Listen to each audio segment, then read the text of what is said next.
NEET UG exam 2025 खत्म हो चुका है और अब जो सबसे ज्यादा चर्चा है वो इस बात पर है कि आखिर कहां तक सरकारी सीट मिल सकती है। हाहाकार सा मचा हुआ है, बच्चे परेशान हैं, मायूस हैं, पेरेंट्स भी परेशान हैं क्योंकि एनटीए ने इस बार चौंका दिया है। अब तक के इतिहास में सबसे टफ एग्जाम का पेपर हमें देखने को मिला है। जब से एनटीए आया था जो क्वेश्चन पेपर का लेवल है वो लगातार घटता जा रहा था, लेकिन 2024 में जो कुछ भी हुआ इसके बाद एक बड़ा बदलाव हुआ और यहाँ पे बहुत ज़्यादा टफ क्वेश्चंस पेपर देखने को मिला है। कैंडिडेट्स जिसने बहुत मेहनत से तैयारी की, एक साल अपना बहुत वक्त दिया, दिन रात एक कर दिया, जो अपने स्कोर में इंप्रूवमेंट की उम्मीद कर रहे थे, उन्हें पिछले साल से भी कम स्कोर मिल रहे हैं। ऐसे में बहुत ज़्यादा पैनिक सिचुएशन है। इस पे अलग अलग लोगों की अलग अलग राय है। तो इस वीडियो के माध्यम से, डेटा और लॉजिक के माध्यम से हम और आप ये समझने की कोशिश करेंगे कि आखिर जो एक्चुअल सिचुएशन है वो है क्या। नमस्कार, मैं हूं Prabhakar Bharti, medical admission counsellor. आप सबका स्वागत करता हूं। अभी सबसे ज्यादा चर्चा अलग अलग वीडियोस में जो आप देख रहे हैं वो ऑल इंडिया कोटे की कट ऑफ को लेकर है। हर किसी का अलग अलग मत है, लेकिन जो एक कॉमन सी बात निकल कर सामने आ रही है वो एक सवाल है कि क्या 2025 में ऑल इंडिया कोटे की जो कट ऑफ है वो 500 से 550 के बीच रह सकती है या फिर इससे भी ज्यादा लो जा सकती है। चलिए, कुछ ऐसे फैक्ट्स हैं जो अब तक क्लियर हो चुके हैं, सबसे पहले हम उनकी बात कर लेते हैं। देखिए, इस बात से सभी लोग सहमत हैं कि जो भी क्वेश्चन पेपर आया था इसमें जो फिजिक्स का पेपर था ये बहुत ज्यादा टफ था। बायोलॉजी एक ऐसा सब्जेक्ट है जिसमें कैंडिडेट सबसे ज्यादा स्कोर करता है, खासकर जो टॉपर्स हैं वो 360 में 360 यहाँ पे टारगेट करते हैं, लाते भी रहे हैं। लेकिन इस बार जो बायोलॉजी था ये भी लेंदी था और यहाँ पे 360 आउट ऑफ 360 स्कोर करना बहुत ज्यादा मुश्किल हो गया। एक और आश्चर्यजनक बात थी कि बहुत सारे क्वेश्चंस ऐसे थे जो कि सिलेबस से बाहर से आए थे। ओवरऑल क्वेश्चन पेपर की बात की जाए तो ये काफी ज्यादा टफ था, यह बात तय हो चुकी है। ओवरऑल जो क्वेश्चन पेपर है ये बहुत ज्यादा लेंदी था, यह भी तय हो चुका है। परिणाम क्या हुआ इसका कि जो टाइम मैनेजमेंट है ये एक बड़ा इश्यू बन गया। कैंडिडेट अगर ज्यादा समय मिलता तो और बेहतर प्रदर्शन कर सकते थे, लेकिन समय वही 180 मिनट का ही था। ऑप्शनल क्वेश्चंस हटाए जा चुके थे और सबसे बड़ी बात, जैसा कि हम सबने देखा कि बायोलॉजी लेंदी था, बहुत सारे कैंडिडेट जिनकी बायो बहुत अच्छी है और वो शुरुआत बायो से करते हैं, पेपर देखने के बाद वो पैनिक मोड में चले गए और जिस किसी ने भी गलती से फिजिक्स का पेपर देख लिया उसके लिए डिप्रेशन की वजह से हो सकता है कई सारे सवाल के जवाब उसे आते होंगे, लेकिन इतनी ज्यादा पैनिक सिचुएशन क्रिएट हुई कि उससे गलतियां हो गई या फिर जो पेपर है वो छूट गया, वो कंप्लीट नहीं कर पाया। और एज अ रिजल्ट जब वो अपने स्कोर को कैलकुलेट कर रहा है तो वो ये पा रहा है कि लास्ट ईयर से ये स्कोर बहुत ज़्यादा कम है। तो ऐसी सिचुएशन में आप बच्चों से और सभी पेरेंट्स से मैं ये कहना चाहता हूँ कि कभी भी स्कोर से कैंडिडेट को जज मत करिए। अभी ये सही समय नहीं है। जो भी एग्जाम था अगर वो टफ था तो सबके लिए एक बराबर था, तो निश्चित रूप से इसका जो प्रभाव है वो एडमिशन में, सिलेक्शन में भी पड़ेगा और वो हमें कट ऑफ स्कोर में भी देखने को मिलेगा। चलिए, अलग अलग जो कोचिंग इंस्टीट्यूशंस हैं और जो अलग अलग एक्सपर्ट्स हैं उन सब के अलग अलग दावे हैं। जब एग्जाम हुआ तब कुछ अलग बातें सामने आई। कई सारे लोगों ने जो कट ऑफ है हायर साइड में प्रेडिक्ट की, जिसमें से एक मैं भी था, लेकिन धीरे धीरे सिचुएशन बदलने लगी और फिलहाल जो रेंज हम अभी यूट्यूब पर देख पा रहे हैं अलग अलग एक्सपर्ट्स के हिसाब से 500 से 600 के बीच में टोटल जो कट ऑफ है वो दिखाई दे रही है। कहीं कहीं पे कोई यूट्यूबर इसे 480 भी बता रहे हैं और कई सारे लोग इसे 620 तक भी लेकर जा रहे हैं। तो हम ये समझने की कोशिश करेंगे कि एक्चुअल में वो कौन सी रेंज है जो थोड़ी रिलायबल हो सकती है। अब आश्चर्य की बात यह है कि कुछ ऐसे टीचर्स को मैंने देखा जो लास्ट ईयर के कंपैरिजन में स्कोर तो कम कर रहे हैं, वो साथ साथ ऑल इंडिया रैंक भी कम कर दे रहे हैं। ऐसा नहीं होता। जो ऑल इंडिया रैंक है ये हर साल आगे की तरफ जाती है, कहने का मतलब है कि लोअर साइड में जाती है, ज्यादा रैंक पे एडमिशंस होते हैं और इसकी सबसे बड़ी वजह क्या होती है कि नंबर ऑफ सीट्स बढ़ती हैं। तो ऐसा ना करें, जो स्कोर है उसको कैलकुलेट करने की कोशिश करें। निश्चित रूप से YouTube एक स्वतंत्र प्लेटफॉर्म है जिस पे अलग अलग लोग आकर अपना एक्सपीरियंस, अपनी कैलकुलेशन, अपनी प्रेडिक्शंस रखते हैं, लेकिन जब बात यहाँ पे स्कोर प्रेडिक्ट करने की हो रही है तो एक बात आप अपने जहन में रखिएगा कि एग्जाम के बाद स्कोर को प्रेडिक्ट करने का कोई भी साइंटिफिक टूल मौजूद नहीं है। जी हाँ, कोई भी ऐसा डेटा मौजूद नहीं है जिसकी मदद से हम ये प्रेडिक्ट कर सकें। ज़्यादा से ज़्यादा क्या कर सकते हैं, बच्चों से बात कर सकते हैं, बच्चों से फीडबैक ले सकते हैं, उनसे पूछ सकते हैं कि लास्ट ईयर कितना स्कोर आया था, इस साल कितना आया है। लेकिन अगर बात की जाए टोटल कैंडिडेट कितने अपीयर हुए हैं 20 लाख से ज़्यादा, उसमें जितने लोगों तक हम पहुंचते हैं, जो सैंपल साइज है ये बहुत ज़्यादा छोटा होता है। ये एक कारण है कि अलग अलग लोगों की जो प्रेडिक्शन है वो अलग अलग आ रही है। अब कई सारे कैंडिडेट तो ऐसे हैं जिनको पिछले साल से ज़्यादा स्कोर भी आ रहे हैं, लेकिन वो कहीं पे जाके अपनी बात लिखते हैं तो ट्रोल हो जाते हैं, तो वो खुल के बोल भी नहीं पा रहे। ओवरऑल मेरा ये कहना है कि जिस भी सैंपल साइज पे बात हो रही है ये सफिशिएंट नहीं है। याद रखिएगा, लाइफ में कई बार ऐसा होगा जब किसी लक्ष्य के लिए हम बहुत तैयारी करेंगे, उसके लिए हम बहुत मेहनत भी करेंगे, लेकिन जब रिजल्ट आएगा तो वो चौंका देगा। कुछ ऐसा ही एग्जाम्पल अभी एनटीए में देखने को मिल रहा है। 2024 अपने आप में एक चौंकाने वाला साल था और अभी 2025 की शुरुआत हुई है। पिछले साल की तरह गड़बड़ियां तो सामने नहीं आई हैं, लेकिन जो क्वेश्चन पेपर का पैटर्न बदला है इसने बुरी तरीके से सबको चौंका दिया है और हो सकता है जब रिजल्ट आए तो वो हमें एक बार फिर से चौंका दे। तो जो सैंपल साइज है वो बहुत ज़्यादा कम है। अब यहाँ पे किसी की प्रेडिक्शन चाहे 500 हो, किसी की 510 हो, किसी की 520 हो, किसी की 530 हो, इस तरीके से जो भी 600, 610, 20 तक की प्रेडिक्शन है, इनमें से कोई एक व्यक्ति ही एक्यूरेट हो सकता है, जबकि एक से एक एक्सपर्ट हैं, एक से एक अनुभवी लोग हैं, हर किसी के पास अपने लॉजिक हैं, हर किसी के पास अपना कैलकुलेशन है। कुल मिला के ये सब कुछ देखने के बाद जो कन्फ्यूजन है वो बरकरार है। तो चलिए इसे और कम करने की कोशिश करते हैं। एक और बात जो यहाँ हमें बहुत आश्चर्यजनक रूप से देखने को मिल रही है कि जो भी बड़ी कोचिंग्स हैं वो साइलेंट हैं। अगर उनके 720 वाले कैंडिडेट आ रहे होते तो वो लगातार बता रहे होते कि हमारे 10 आ गए, 5 आ गए, 4 आ गए। अब चूंकि स्कोर अच्छा नहीं हुआ है तो कहीं ना कहीं जो भी उनकी मंशा होगी उन्हें भी बताने में डर लग रहा है कि इससे लोग उनके कोचिंग के परफॉर्मेंस को जज करेंगे, जबकि हकीकत ये है कि अगर स्कोर कम हुआ है तो सभी बच्चों का कम हुआ है। और क्यों कम हुआ है? क्योंकि question paper extraordinary tough आ गया था। अगर 2024 अब तक का सबसे ज्यादा आसान पेपर था तो 2025 हम सबसे मुश्किल मान सकते हैं। अचानक से जो माइंडसेट था उस आसान पेपर को लेकर बना हुआ था और अचानक से ये बहुत टफ हो जाएगा, तो इसका इम्पैक्ट दिखना नेचुरल है। तो जो बड़े इंस्टीट्यूशंस हैं, जो बड़े टीचर्स हैं, उनको सामने आके इस चीज को एक्सेप्ट करना चाहिए कि कैंडिडेट या फिर उनके पेरेंट स्कोर से उस बच्चे को जज न करें। ये बिल्कुल भी सही नहीं है। जब रैंक आएगा तो निश्चित रूप से वो रैंक पिछले साल के कंपैरिजन में सेम स्कोर पे जब आप कंपेयर करेंगे तो कहीं ज्यादा बेहतर आपको देखने को मिलेगी। 2024 का एक किस्सा याद आ गया, चलिए आपको बता देता हूं। जब एक्सपेक्टेड रैंक की एक बहुत बड़े इंस्टीट्यूट की मैं वीडियो देख रहा था, जैसा कि मैंने कहा कि सैंपल साइज छोटा होता है तो वहां पे डेटा निकालना बहुत ज्यादा मुश्किल होता है। मैं अभी आपको लाइव प्रूफ भी दिखा दूंगा। लेकिन अगर कोई इंस्टीट्यूशन बहुत बड़ा है जिसके पास लाखों की संख्या में कैंडिडेट हैं, अगर वो ईमानदारी से उस डेटा को स्टडी करे तो उसे कहीं ना कहीं पता होता है कि कट ऑफ कहां जा सकती है। तो लास्ट ईयर क्या हुआ, एक बहुत बड़े इंस्टीट्यूट के जो टीचर हैं उनका मैं वीडियो देख रहा था। जब उन्होंने शुरुआत करी कि 710 से ऊपर इतने बच्चे हैं, 700 से ऊपर इतने बच्चे हैं, 680 से ऊपर इतने हैं, तब वो जो कैलकुलेशन आगे जा रही थी उसको देखकर मैं चौंक गया, क्योंकि उस समय किसी ने भी 650 प्लस की एक्सपेक्टेशन नहीं की थी। लेकिन उनकी कैलकुलेशन 650 की तरफ जा रही थी। लेकिन जैसे ही वो अपने एनालिसिस को 680 690 तक लेके जाते हैं, अचानक से उसके बाद वो रुक जाते हैं और सीधे सीधे वो कट ऑफ प्रेडिक्ट कर देते हैं 620 की, जो कि बाद में गलत हो जाती है। तो इस तरीके की जो प्रेडिक्शंस हैं ये इसलिए रिलायबल नहीं हो सकती हैं क्योंकि जो सैंपल साइज है वो छोटा है। और जैसा कि मैंने बताया कि जब इतना वाइड रेंज है हर किसी के एक्सपेक्टेशन का, तो इसमें से कोई एक ही व्यक्ति सही होगा, बाकी सब सही नहीं होंगे। हमें यह भी समझना पड़ेगा कि जो कैंडिडेट्स की डेंसिटी है वो कहाँ पे होगी, क्योंकि एक एक क्वेश्चन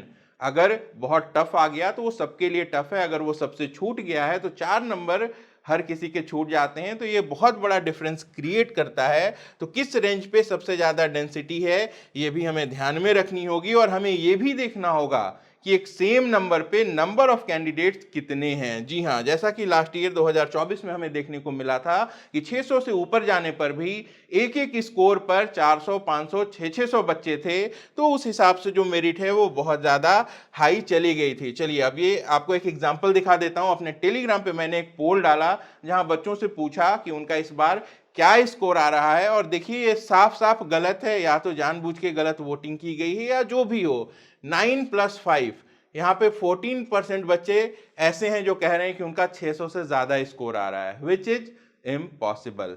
इसी तरीके से बाकी का जो डेटा है वो भी गलत हो सकता है। हाँ, एक बात जरूर कॉमन है यहाँ पे 500 प्लस और 400 प्लस, यानी कि देखिए मैक्सिमम कैंडिडेट जो प्लेस हो रहे हैं ये 500 से 400 के बीच में हैं, ये एवरेज कैंडिडेट हैं। तो जो भी कैंडिडेट कई साल से प्रिपरेशन कर रहे होंगे, जिनकी तैयारी अच्छी होगी, निश्चित रूप से उनका भी पेपर खराब हुआ है, लेकिन वो इससे हायर साइड में होंगे, ये बात बिल्कुल तय है। चलिए आगे बढ़ते हैं। 550 एक कट ऑफ हो सकता है, ये फॉर्मूला कहाँ से आया? बायोलॉजी जो कि सबसे स्कोरिंग है, ये लेंदी हो गया, तो इसको बहुत सारे लोग ये मान के चल रहे हैं कि कैंडिडेट यहाँ 330 लेकर आएगा। जो केमिस्ट्री है वो भी काफ़ी पिछले साल की तुलना में टफ साइड में ही था, तो इस पे 130 कैलकुलेट कर रहे हैं। और फिजिक्स जिसमें कि बहुत सारे एक्सट्रीमली हार्ड और लेंदी क्वेश्चंस आए थे, तो इस पे 100 मार्क्स कैलकुलेट किया जा रहा है, तो ये 560 आ रहा है। तो इस हिसाब से 550 का एक जोन निकल के सामने आया है जिसको सबसे ज्यादा लोग प्रेडिक्ट कर रहे हैं। इसके बारे में डिटेल में हम और आगे बात करेंगे। अब हम ये समझने की कोशिश करते हैं कि अभी की एक्चुअल सिचुएशन क्या है। देखिए, हमें इस बात को समझना होगा कि जो नीट यूजी का एग्जाम है ये देश का सबसे बड़ा एग्जाम है, और एक्चुअल में ये एक कॉम्पिटिटिव एग्जाम है, ये आपके 12th के एग्जाम की तरह नहीं है। तो यहाँ पे स्कोर से, बच्चों ध्यान से सुनना, यहां पे स्कोर से आप अपने आप को जज नहीं करेंगे। पेरेंट्स भी ध्यान देंगे इस बात पे। यहां पे अगर कुछ भी मैटर करता है तो वो है आपकी ऑल इंडिया रैंक, क्योंकि जो एडमिशन है वो आपकी ऑल इंडिया रैंक पर ही होगा। जी हाँ, तो इस बात को आप ध्यान में रखिए, अपने स्ट्रेस को कम करिए। टोटल नंबर ऑफ कैंडिडेट कितने हैं ये भी जरूर मैटर करेगा, और 500 से 600 के बीच कैंडिडेट्स कितने हैं ये भी जरूर मैटर करेगा। अगर 2024 में किसी बच्चे को 650 नंबर भी आए थे तो उसे कोई सरकारी कॉलेज नहीं मिला था, आप बताइए इस बार 2025 में अगर किसी कैंडिडेट को 600 नंबर भी आ रहा है और उसे एक अच्छा सरकारी कॉलेज मिल रहा है, तो क्या ज्यादा अच्छा था। तो कुल मिला के हमें ऑल इंडिया रैंक को फॉलो करना है, तो अपने स्कोर को इग्नोर करके चलिए। ये कुछ बदलाव है जो बहुत ज्यादा जरूरी था। जैसा कि मैंने पहले भी बताया कि ऐसे बड़े एग्जाम के लिए जो स्तर था वो गिरता चला गया था। एआईपीएमटी में कभी 720 मार्क्स नहीं आते थे, लेकिन 2024 के रिजल्ट ने सबको चौंकाया था, जब रैंक 1 पर भी 67 कैंडिडेट थे, जो कि नहीं होना चाहिए। तो 720 में 720 लाकर भी अगर कोई बच्चा एम्स नहीं पहुंच पा रहा है, तो ऐसी परिस्थिति में कोई भी कैंडिडेट अपना टारगेट क्या सेट करेगा, ये एक बड़ा सवाल था। तो इसको लेके ये बदलाव होना जरूरी था। हालांकि यहाँ पे एनटीए से गलती हुई है। क्या गलती हुई है कि जो क्वेश्चंस हैं वो आउट ऑफ सिलेबस से आ गए, और जो टाइम है वो कहीं ना कहीं कैंडिडेट्स को कम मिल गया। इस तरीके के क्वेश्चंस होने चाहिए थे जो 180 मिनट में कंप्लीट किए जा सकें, बट वास्तविकता ये है कि कई सारे टीचर्स भी इसे 180 मिनट में कम नहीं कर सकते। चलिए, अब कई सारी बातें सुनने को मिल रही हैं कि लास्ट ईयर की जो कट ऑफ थी उससे आप 100 से 150 नंबर अगर कम कर देते हैं तो आप अपनी पोजीशन निकाल सकते हैं। ये बात कितनी सच है कितनी नहीं है तो रिजल्ट आने के बाद पता चलेगा, लेकिन ये बात हर एक रेंज पर लागू नहीं होती है। लागू क्यों नहीं होती है? बहुत साधारण सा एग्जांपल है। लास्ट ईयर अगर टॉपर को 720 नंबर आए थे और इसमें से अगर हम 150 नंबर निकाल दें, यानी 570 वाला बच्चा AIR 1 होना चाहिए, ऐसा है क्या? नहीं। इस बार भी जो AIR 1 होगा वो कहीं ना कहीं 700 के करीब हमें देखने को मिलेगा। इसी सिचुएशन को रिवर्स कर देते हैं। लास्ट ईयर 162 जो है क्वालिफाइंग मार्क्स थी, अगर इसमें से हम 150 नंबर घटा दें तो यहाँ पे सिर्फ 12 नंबर क्वालिफाइंग मार्क्स हो जाएगी। ऐसा भी होगा क्या? नहीं होगा। तो ये सब जो फॉर्मूला है इसको बहुत सीरियसली आप न लें। क्या करना है मैं आपको आगे बता दूंगा। तो फिलहाल जो टेंशन है वो इसी बात को लेके है कि सरकारी कॉलेज में आपका सिलेक्शन होगा या फिर नहीं होगा। तो ध्यान से देख लीजिए, ये ऑल इंडिया रैंक की कट ऑफ है 2019 की। हाँ, 2019 से बहुत ज्यादा इस साल की सिचुएशन को कंपेयर किया जा रहा है। तो 2019 की बात को ध्यान में रखेंगे। यहाँ पे अगर ऑल इंडिया कोटे की कट ऑफ को हम देखें तो क्वेश्चन पेपर आसान आया, कठिन आया, जो भी आया, यहाँ पे जो कट ऑफ है वो गिरती चली गई। 2024 में 25,200 पे एडमिशन हुए हैं, 2024 में। और 2025 की जब हम बात करें तो यहाँ पे 10,641 सीटें ऑल इंडिया कोटे में 2024 की थी। 600 सीट अगर मान लें कि नहीं जुड़ जाएंगी 2025 में, तो लगभग 11,250 सीटें जो हैं वो ऑल इंडिया कोटे में होंगी। और ये जो एक्सपेक्टेड कट ऑफ मैंने आपको एग्जाम वाले दिन बताई थी, ये ऑलमोस्ट 99% आपको सही देखने को मिलेगी। क्योंकि अगर एमबीबीएस की सीटें थोड़ी बहुत कम या ज्यादा आती हैं तो भी ये कट ऑफ आपको इसी रेंज में देखने को मिलेगी। तो जो कट ऑफ है वो रैंक के मामले में लोअर जानी तय है, और स्कोर के मामले में इस बार इसलिए तय है क्योंकि जो क्वेश्चन पेपर है वो बहुत ज्यादा टफ आया था। और उस वीडियो में भी मैंने साफ बताया था कि रैंक वर्सेस स्कोर को कोई भी गेस नहीं कर सकता। क्यों नहीं कर सकता? क्योंकि यहाँ पे बहुत ज्यादा वेरिएशंस हमें देखने को मिलते हैं। यहाँ स्कोर की भी बात कर लेते हैं। 2019 में 582 मार्क्स है, ये कट ऑफ था, लेकिन एडमिशन रैंक पे होते हैं। फिर भी 2019 में 582 था, इस बात को याद रखिएगा। हालांकि 2021 से 5 राउंड की काउंसलिंग हो गई थी, तो इससे भी जो कट ऑफ है वो नीचे गिरी थी। इस पर हम आगे चर्चा करेंगे। तो स्कोर वर्सेस रैंक सबसे बड़ा सवाल अभी हम सब के लिए है। तो इसमें थोड़ी और डिटेल में चलते हैं और कुछ इनसाइट्स समझने की कोशिश करते हैं। ये नंबर ऑफ कैंडिडेट्स ऐसे हैं जो 600 से ज्यादा स्कोर करते थे। 2019 में ऐसे 7,780 कैंडिडेट्स थे, और बहुत सारे एक्सपर्ट का मानना है कि इस बार भी ऐसा ही कुछ देखने को मिलेगा। ये संख्या बढ़ती चली गई, यहाँ पे उतना ज्यादा बदलाव नहीं था, लेकिन 2023 में ये लगभग 30,000 पे पहुंच गई थी, और 2024 में आश्चर्यजनक रूप से ये 81,000 पे चली गई थी। 2025 में कितनी होगी ये एक्चुअल डेटा तो रिजल्ट आने के बाद ही आएगा, लेकिन यहां से हम थोड़ा आगे चलते हैं और एक बार फिर से रेंज को समझने की कोशिश करते हैं। जैसा कि मैंने आपको बताया कि 26,500 ऑल इंडिया कोटे की एक्सपेक्टेड कट ऑफ हो सकती है। तो ये अलग अलग साल के ऑल इंडिया रैंक की एक रेंज है। तो 27,000 की अगर हम बात कर रहे हैं तो 2019 में 543 स्कोर था।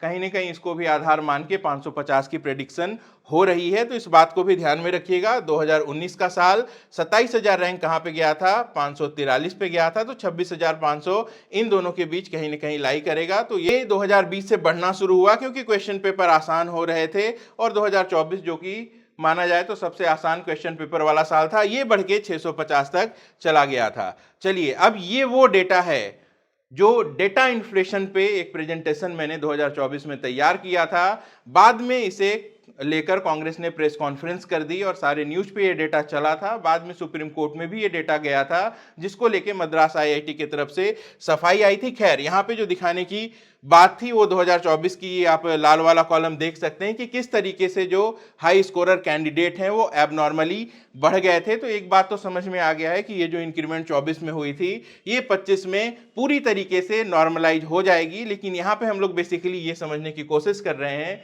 कि क्या 2025 की सिचुएशन 2019 की तरह ही है या फिर इससे अलग है। तो चलिए, 2019 में 710 720 पे कोई कैंडिडेट नहीं था, 700 पे 2 कैंडिडेट थे। इसके बाद हम नीचे की तरफ आते हैं तो यहाँ 630 पे 2650 कैंडिडेट थे। लास्ट ईयर का भी देख लीजिए, 630 पे 48,600 कैंडिडेट थे। यानी कि इन 48,000 में से लगभग 45,000 से ज्यादा कैंडिडेट ऐसे हैं जिनका परफॉर्मेंस पिछले साल से इस साल खराब हुआ है। अब यहां देखिए, इस रैंक के हिसाब से 2019 की हम बात करें तो फिर 24,000 यहाँ पे आता है, 550 स्कोर के ये रेंज में है। अब यहाँ पे 2024 में 1,40,000 कैंडिडेट थे, लेकिन अनुमान एक्सपर्ट्स का यह है कि इस बार यहाँ पे 24,000 कैंडिडेट हो सकते हैं। तो इसके भी नीचे जो कट ऑफ है 26,500 वो कहीं देखने को मिलेगी। लेकिन एक बात हमें और ध्यान में रखना है कि 2019 में जो number of candidate NEET exam में अपीयर हुए थे उनकी संख्या थी 15,19,000। वहीं 2025 की जब हम बात कर रहे हैं तो एग्जैक्ट डेटा तो नहीं है, लेकिन 20 लाख से ज्यादा कैंडिडेट हो सकता है 20.5 लाख के करीब कैंडिडेट यहाँ पे एग्जाम में अपीयर हुए हों। तो ये जो डिफरेंस है दोनों के बीच का, ये लगभग 5 लाख का है। अब इस 5 लाख कैंडिडेट्स में से कई सारे ऐसे भी कैंडिडेट्स होंगे जिनकी लंबे समय से अच्छी प्रिपरेशन होगी, जिन्होंने एग्जाम को अच्छे से फेस किया होगा, जो बायो में 330 से ज़्यादा, जो केमिस्ट्री में 130 से 10-20 नंबर ज़्यादा, जो फिजिक्स में 100 के बजाय 140 नंबर लेके आ रहे हों। और ये जो 5 लाख कैंडिडेट हैं, इनमें से ऐसे 5,000 कैंडिडेट भी निकल गए, तो ये जो 550 की कैलकुलेशन है, इसको ये बिगाड़ देंगे, क्योंकि एडमिशन जो होना है वो रैंक पे होना है, इस बात को याद रखिएगा। कई सारे कैंडिडेट्स तो ऐसे होंगे जो पीसीएम भी लेके पढ़ रहे होंगे, साथ साथ जेईई मेंस की तैयारी कर रहे होंगे, तो कहीं ना कहीं फिजिक्स उनके लिए उतना टफ नहीं होगा जितना सिर्फ नीट की तैयारी करने वाले कैंडिडेट्स को लगा है। अब यहाँ पे मैं आपको कुछ इंस्टीट्यूट की एक्सपेक्टेड रैंक दिखा रहा हूँ, और ये किस तरीके से बच्चे भ्रमित हो रहे हैं उसको क्लैरिफिकेशन देने की एक कोशिश है। आकाश इंस्टीट्यूट, इनकी वेबसाइट पे ये रैंक प्रेडिक्टर मौजूद है। इसे अगर आप देखते हैं तो इनके हिसाब से 15,000 से 25,000 जो ऑल इंडिया रैंक है, ये 500 से 549 के बीच होगी। ठीक है, आकाश का ही एक दूसरा डेटा मैं आपको दिखाता हूं। क्वालिफाइंग कट ऑफ की ये बात कर रहे हैं, ये 162 हो सकती है। मैं व्यक्तिगत रूप से इससे सहमत नहीं हूं। जब क्वेश्चन टफ है तो जो क्वालिफाइंग कट ऑफ है वो काफी ज्यादा नीचे जाएगी। इन्हीं की वेबसाइट पे एक ब्लॉग है, एक बार उसे भी देख लेते हैं। देखिए यहां जो डेटा है वो किस तरीके का है। इनके हिसाब से 600 की अगर हम सीधे सीधे बात कर लें तो 600 से ऊपर 1500 से 2000 कैंडिडेट होंगे। सीधे चलते हैं कट ऑफ पर। रैंक की बात हो रही है तो मैं रैंक पे जाऊंगा। अब इनके हिसाब से 22,500 से लेके 25,000 तक की जो रैंक है वो किस जोन में आ रही है, 379 से 360। और एक डेटा देखिए कि मैंने कहा कि 20 लाख से ज्यादा बच्चों ने एग्जाम दिया है, 11 लाख क्वालिफाई होंगे, लेकिन इनके हिसाब से 365 के नीचे सिर्फ 25,000 बच्चे ही होंगे। तो बाकी के बच्चे कहाँ गए? तो ये डेटा पूरी तरीके से गलत है और एक जिम्मेदार इंस्टीट्यूट को ये नहीं करना चाहिए। ये साफ साफ देख लीजिए, नीट 2025 की मैं बात कर रहा हूँ, रैंक प्रेडिक्टर है और ये इंजीनियरिंग की नहीं, मेडिकल की बात हो रही है। चलिए अब आपको एक और नामी इंस्टीट्यूट का मैं डेटा दिखाता हूं। देखिए ये एलएन का डेटा है। यहां पे अगर हम रैंक प्रेडिक्टर देखते हैं तो एक बार फिर से बहुत वाइड रेंज है यहाँ पे। तो 20,000 से 30,000 को अगर कंसीडर किया जाए तो ये 518 से 529 है। देखिए कितना ज्यादा डिफरेंस अलग अलग डेटा में आ रहा है। अब एक बार अलख पांडे सर यानी कि पीडब्ल्यू क्लासेस का भी डेटा मैं आपको दिखा देता हूं। देखिए इनकी वेबसाइट पे मौजूद जो डिटेल्स है, इसके हिसाब से अगर हम कट ऑफ की बात करें, रैंक की बात करें, तो यहाँ 25,000 से 40,000, 580 से 599। तो जो अलग अलग एक्सपर्ट्स हैं उनकी राय अलग अलग है। मेरा ये कहना था कि अगर आपके पास लाखों बच्चे हैं, 4 लाख 5 लाख भी हो सकते हैं, और उन सब का डेटा उनके टीचर्स के पास होता है, अगर अच्छे से एनालिसिस कर लेते तो ये कंफ्यूजन खत्म हो जाती। लेकिन ऐसा नहीं हुआ है। अब हम ऐसे में क्या कर सकते हैं, चलिए आपको वो भी बताता हूं। हमें इस बात को एक्सेप्ट करना होगा कि हर साल एक यूनिक ट्रेंड होता है जो उस समय की सिचुएशन पर निर्भर करता है। कितने छात्र हैं, क्वेश्चन पेपर की टफनेस कैसी है और काउंसलिंग के नियम क्या हैं, ये बहुत ज्यादा मैटर करते हैं। तो सबसे पहले तो हम ये करें कि इस रिजल्ट को पिछले किसी भी साल से कंपेयर ना करें। और क्या कर सकते हैं, इसके बाद हम अपने आप को यह विश्वास दिलाएं कि हम सबने अपना बेस्ट दिया, बेहतरीन प्रयास किए, कड़ी मेहनत की, लेकिन अब एक नया ट्रेंड आने वाला है, इसे एक्सेप्ट कर लेंगे। सिलेक्शन हुआ तो अच्छी बात है, नहीं हुआ तो इस नए ट्रेंड को ध्यान में रखते हुए तैयारी करेंगे। 2024 भी अगर आपने दिया था कि 2024 का भी एग्जाम अगर आपने दिया था तो वो सबसे आसान साल था, 2025 सबसे मुश्किल साल हो गया। तो हर तरीके का जो आइडिया है वो आप लगा चुके हैं, इसके हिसाब से आपको तैयारी करनी है। तो फिलहाल स्ट्रेस मत लीजिए, रिजल्ट का वेट करिए। फिर भी एक मोटा माटी पोजीशन जानना चाहते हैं, उसके हिसाब से जज करना चाहते हैं कि आपको क्या करना है, तो चलिए वीडियो के अंत में वो भी बता देता हूं। अगर आपका स्कोर 600 से प्लस आ रहा है तब आप एक अच्छे जीएमसी में आराम से एडमिशन लेने वाले हैं। ये कोई नया कॉलेज नहीं होगा, ये पुराना और अच्छा कॉलेज हो सकता है। तो आपको एकदम रिलैक्स रहना है। ऐसे कैंडिडेट जो 550 के ऊपर हैं, ये क्या करेंगे, आप भी रिजल्ट का वेट करिए, 1 महीना रिलैक्स बैठिए। ऐसे टफ पेपर पे अगर आप 550 या इससे ज़्यादा का स्कोर लेकर आ रहे हैं तो यकीन मानिए आपकी परफॉर्मेंस पहले से बहुत ज़्यादा बढ़ी है। आपका जो रैंक आएगा तो उसको देख के आप अच्छे से जज कर लीजिएगा, लेकिन स्ट्रेस लेने की ज़रूरत नहीं है। अगर रिजल्ट आया और आपका जो रैंक है वो 26,500 से काफी ज्यादा ऊपर है, तब आप तैयारी शुरू कर सकते हैं। आपकी तैयारी ऑलरेडी बहुत अच्छी है। ऐसे कैंडिडेट जो 500 प्लस हैं, इस पे मुझे डाउट है कि इनको सरकारी सीट मिलने वाली है। 550 और 600 के बीच में ये कहीं दिख सकती है। 550 पे भी मुझे डाउट है। जैसा कि मैंने कहा कि कई सारे कैंडिडेट हाई स्कोर वाले बाद में सामने आ जाते हैं। जब सैंपल साइज बढ़ेगा तो डेटा चेंज होगा। फिर भी 550 तक आप रिलैक्स करिए। 500 से 550 के बीच में जो कैंडिडेट्स हैं वो क्या करें, उनको अभी से तैयारी शुरू कर देनी चाहिए। देखिए, पढ़ाई लिखाई ये कभी भी नुकसान नहीं देती। पढ़ते रहेंगे तो ये जो 1 महीने का समय है इसे आप यूटिलाइज कर पाएंगे, क्योंकि जब ट्रेंड एक बार चेंज हो गया है तो जो पहले हुआ करता था कि एनटीए एनसीईआरटी से कॉपी पेस्ट करके आपको क्वेश्चन दे देता था, ये तो अब देखने को नहीं मिलेगा। जो लॉजिक्स हैं वो बढ़ जाएंगे। टाइम मैनेजमेंट आपको अच्छे से सीखना पड़ेगा कि कम से कम समय में आप सवाल को किस तरीके से सॉल्व कर सकते हैं। और ऐसे कैंडिडेट जिनका स्कोर 500 से नीचे है और जो जस्ट क्वालिफाइड हैं, आप अगर सरकारी कॉलेज के लिए तैयारी कर रहे हैं तब आपको अभी से फिर तैयारी शुरू कर देनी चाहिए, नए पैटर्न को ध्यान में रखते हुए।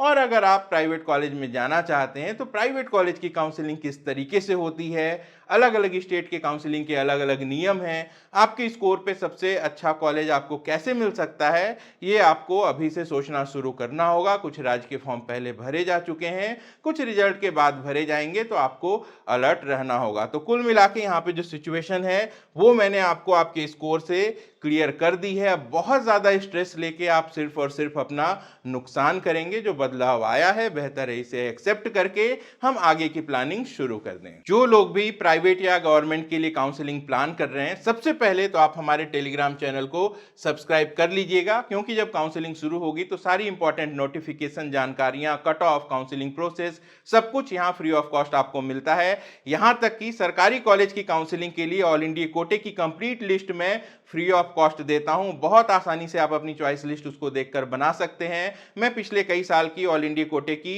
Rank wise, score wise, category wise cut off भी देता हूं, और इसके साथ साथ सभी स्टेट में जितने सरकारी कॉलेजेस हैं उनकी रैंकिंग भी यहां मिल जाती है। तो ये आपके बहुत काम आने वाला है। जो हमसे गाइडेंस लेना चाहते हैं, हमारे टोल फ्री नंबर पे कॉल कर सकते हैं। हमारे 5 ऑफिसेस हैं, गुड़गांव में, जमशेदपुर में, जयपुर में, प्रयागराज में, और हमारा नया ऑफिस लखनऊ है, जहां मैं पर्सनली 9 और 10 तारीख को मौजूद रहूंगा। तो मुझसे मिलना चाहते हैं तो जरूर आइए। आप सबसे मिलके, आपके एक्सपीरियंस को साझा करके हमें भी बहुत ज्यादा खुशी होती है।